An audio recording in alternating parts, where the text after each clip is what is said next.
Welcome back to our show. We are currently doing a series of interviews with author Wayne Kuhn, the creator of Recharge workshops and a new addition to the world of self-help books. It's Time to Recharge. That's the name of the book. Wayne, in our last segment discussing the first chapter of this book, you shared with the audience how noticing that your computer was fully charged inspired a whole concept of recharging our power to increase sales and business opportunities.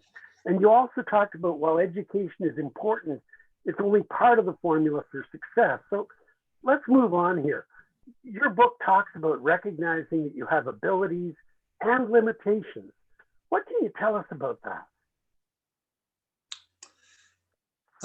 Abilities and limitations. I guess one of the 4 A's, I have 4 A's that I follow, and the first one is acknowledge. And I think we all have to acknowledge and accept certain things in life. And you and I, we've had chats over the years, and I've got to know that you have a great mind for detail. Myself, I don't. So does that make you smarter than me? Or do I have less talent in that area? No, it's because we were born different and we have different skills. So I think as soon as, I think people like myself, I identify with those skills that I have, take them and run with them, right? And I think that's what I mean by each person is different. And in order to achieve the maximum, you want to identify what are you good at. Like for example, I worked 15 years in the electronic industry, sitting in front of a computer doing programming. It paid very well, but I was starving for social interaction. Now I'm a salesperson. I talk to people every day. That's what I love. That's what I'm good at. So that's what I should be doing. And each person out there should take a personal inventory of who they are and what they really enjoy doing and run with that. Makes sense to me. I know a man who's about 5 feet 4 inches tall. And he said when he was a kid, he had an ambition to be an NBA basketball player. And at some point he realized that there were physical limitations that were going to prevent him from doing that. But this man was one of the most brilliant computer programmers I've ever met. So it depends where you're going with it. But you also talk about how our lives cycle up and down in your book and how that can impact your effectiveness. What do you mean by that, cycling up and down? I think that's again a bit of an acknowledgement that life cycles in life is, I like to look at it as almost a polarity. And I don't want to simplify this because there's always exceptions to every rule. But if you look at 2 states, things are either black or white, or they're positive or negative. They're either up or down. The sun goes up, the sun goes down. You always have it's what they call the law of polarity. So if you believe in that, which you should, because there's lots of proof out there, is that if you wake up this morning and you're not feeling real well, you'll likely have a good day tomorrow. In other words, don't get hung up on things not working out right now, because the cycle says it'll go up. Like right now, we're going through a COVID period, and people think that some people are afraid, the world's coming to an end, but it doesn't. We've been here before. Maybe not the exact same thing has happened, but we've been here before, and we'll get through it and out the other side. And that's what Recharge says, is you think on the high side, because what's the alternative? You roll over and die, sort of thing.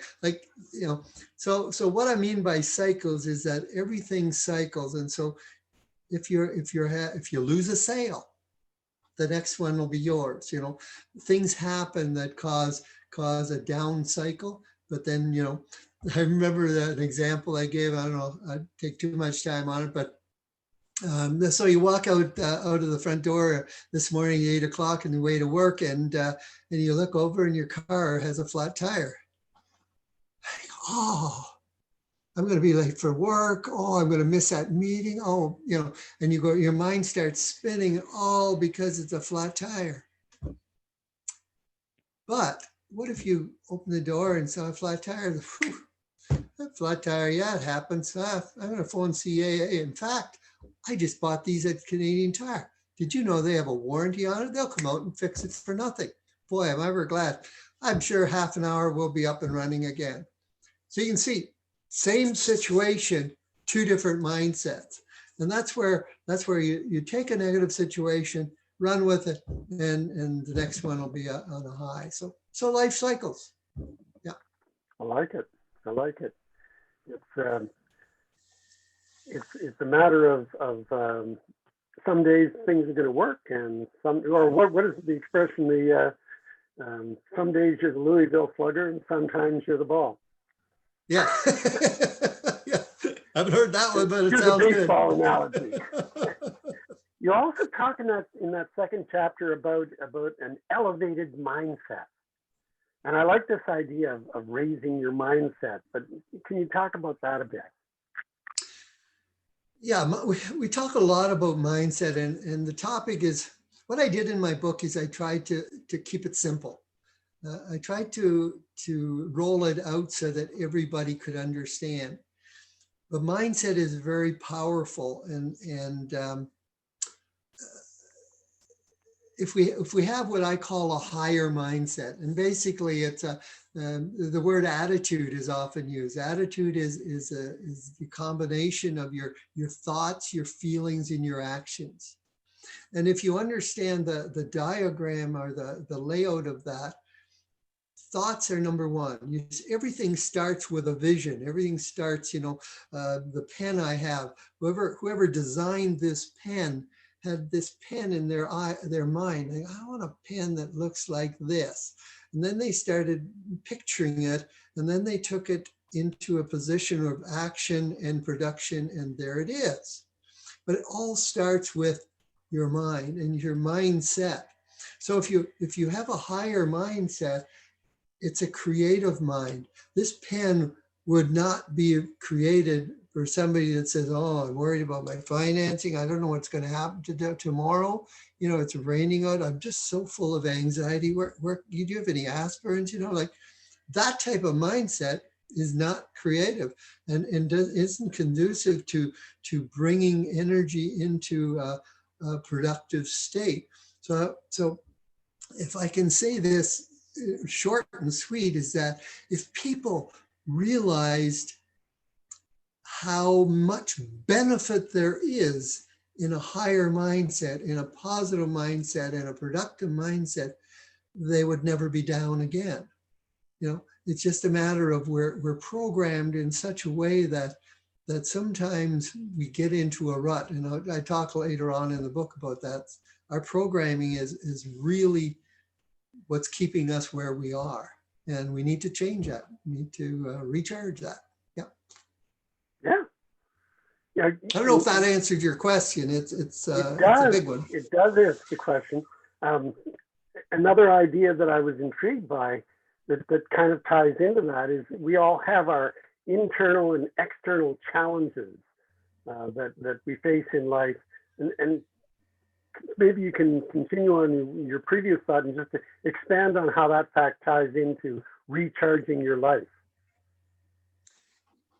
I think what I'd like to say on that point is that our environment is very important on influencing who we are and what we become. Excuse me. And I say that is because I talk about this again in the next couple chapters about where we were born and what we were raised and how we were influenced by that. Simple things like we haven't had any sunshine for a while, and the general population is, oh, I'm really feeling down. The sun's not out. I thought, what does that have to do with you feeling down? Because when you think of it, one's external, but how you feel is internal. So what I'm saying is that acknowledge what's around you, but don't let it affect who you are. I was listening to, I think it's Deepak, and if you close your ears and your eyes and your five senses and you shut them down, all you have is your thoughts. And when you have just your thoughts, you can control what you think. And from that state, you can make massive changes. So be very aware of, and I go into the book a little more about that, is make sure people around you, the external perimeter of where you are, the people, the groups that you associate with, are conducive to where you want to go. And sitting 4 hours in front of the TV every night may not be the smartest decision people make, because you can imagine the programming that that happens there. So there's all kinds of things like that that are exterior that you can't control, but you can certainly filter them out. Whereas internally, you are the kingdom of your mind. Nobody can tell you what to think. Powerful. That makes a lot of sense. I think it was Eleanor Roosevelt who said, it's not what happens to you, it's how you react to what happens to you that really impacts your life. Yep. Just following on that same line of thought, the idea of your mental situation and your mindset, you also talk about mental highs and lows. And what does this mindful recognition of these highs and lows do for you? I think again, it's acknowledging that it's being aware of the highs and lows, and sometimes things happen to us, and sometimes we behave unconsciously. That's not the word I'm looking for. Not aware of what's happening. I was reading this morning, 70% of our thinking is automatic. We get up, we do this, we brush our teeth, we get dressed, all on automatic pilot. So if you start to become aware of what's going around, then all of a sudden, when you're not feeling real good, you'll be okay. But then you can say, okay, what can I do to lift myself up? I do this when I'm talking to a group of real estate agents, and I use real estate as an example because I know it very well. If I get a call and from a client and they say, oh, we decided we're going to deal with another agent, I go, oh, I lost that deal. It was going to be $10,000. I was set for life. I don't know what I'm going to do. And so I could sit there and I could let that one phone call wipe out my whole day. I may as well go home, have some supper, lay down, and tomorrow will be a new day. Or if I look at it as, oh, that's another call, I've got 10 more to make. Switch that mindset, bring it up, and you can do that through process instantly. You won't lose your whole day. And that's where I'm saying is be aware of the cycles. And that's why you may have been involved in sales. You've likely heard the expression that when's the best time to make a next sale is right after you've made a sale. In other words, you're going. And that's why they say when the cycle's up, you're feeling good. Why would you go home? And so you can't afford to be down as a salesperson. And really, you can't afford to be down as a human being, but life does cycle. And so identify when that cycle goes down. And usually, like I said, in sales, it's when you don't make that sale. Another example I give in my book is how sometimes we create stories. For example, if it was 4 o'clock and your daughter, say she's 10 years old, hasn't come home from school yet, what story are you creating? Oh, she's likely with the teacher doing some extra homework. Oh, she's playing in the playground with her friends. Oh, somebody kidnapped her. Oh, I hope she didn't fall in the river on the way home. And all of a sudden you create a monster in your head if you want to, or you follow it up. In other words, sometimes the unknown we create. I used to tell my son, I said, you have to tell me the truth, because if you don't, I'm going to make something up and it ain't going to be pretty. So you have to be careful of the monsters you create in your mind that are just fabricated because of a negative situation. Yeah. I hate to refer to another book while talking to you about your book, but a book that I read to my children when they were very small was a Sesame Street book featuring the character Grover. And the title of the book was The Monster at the End of This Book. And Grover spends the entire book agonizing about this terrible monster that's coming at the end of the book. And it turns out the monster at the end of the book was him. And he goes, oh, well, look at that. It was nothing to be afraid. And you were so afraid. Yeah, you can see that's book to talk about that. But I wanted, continuing on this theme about your mindset and the highs and lows and the waves that you go through, how can your readers of this book learn about their strengths and weaknesses and what they can do about them? What advice have you got for them? I think that requires some homework. I think you need to sit down with a pen and paper, and that's something I would do in my workshop. But I would sit down and have people list out, all the things they enjoy doing, and sometimes it starts with what do I do now, and what do I enjoy doing of what I do now, and what do I not like doing what I'm doing now. And so you start out and you start to weed out what you're good at. You'll often find that what you enjoy doing is what you're good at, and what you don't enjoy doing, you don't put the energy in. So you can see that if you're doing something I fully understand that there's things, pulling weeds in the garden is likely not a joyful task, but the end result is very fulfilling. So there's things that we have to do in order to reach our end goal and feel fulfilled. But generally speaking, is if you don't enjoy doing it, you're not doing your best, you're not doing a good job, and you likely shouldn't be doing it. Or you have to look ahead and have your sights on something that's rewarding enough so that you can do the things you don't enjoy doing and work from there. But certainly that self-assessment, doing a self-survey is vital. And also that brings the awareness. Some people, I took a course one time and the guy says, he says the problem with most people is they don't think. Of course, that sounds very, very brutal, but a lot of people don't. In other words, we're on a treadmill and we run it like a little hamster, and we run. But we don't stop and say and think about what am I doing today, and why am I doing it, and is it necessary, and what would I really like to do? And I'm back to what do you really want out of life? Yeah. I just wait there a bit.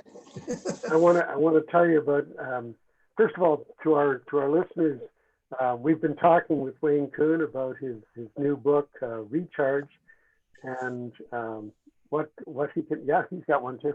Okay. but you can get one of these books just by going to Amazon and entering in Recharge, and Wayne Kuhn's name is going to come up there. And just press the little buy button on that. But just wanted to refer to this because you said that's going to call for some homework. And I notice at the end of each of your chapters, you have questions that your reader can write in the book. And I had a friend one time who had, when he had written a book, I asked him if he would autograph it. And he said, I'd be glad to. And he flips through the book and he says, this book is practically new. I said, I've had it for about a year. I've read it about 5 times. Well, he says, how come there are no notes in it? I said, well, I didn't want to ruin the book by writing in it. And he says, look, if your book is too good to ruin by writing in it, I recommend you throw it away and buy another one that's not so good. That's good. That's good. If I can add a note to that, you'll even see my book has little tabs in it because I I reread it because it affirms what I believe. But yeah, I did put some questions in the back because sometimes people will read through a book like this and lay it down, and there it is, you know. And in order to get the most out of this book, I think it requires thought. This book was written to help to inspire you to think about your own life. And I put in there's a bit of a diagram. I don't know if you can see it's backwards about the cycle and what recharge does, and try to unravel that and just inspire Thank thought. you very much for giving us your insights, Wayne. We'll be back again tomorrow to talk about chapter 3. There's more to come, folks. Don't miss a single day of this. You're going to love it. Have a great day. Thank you, Wayne.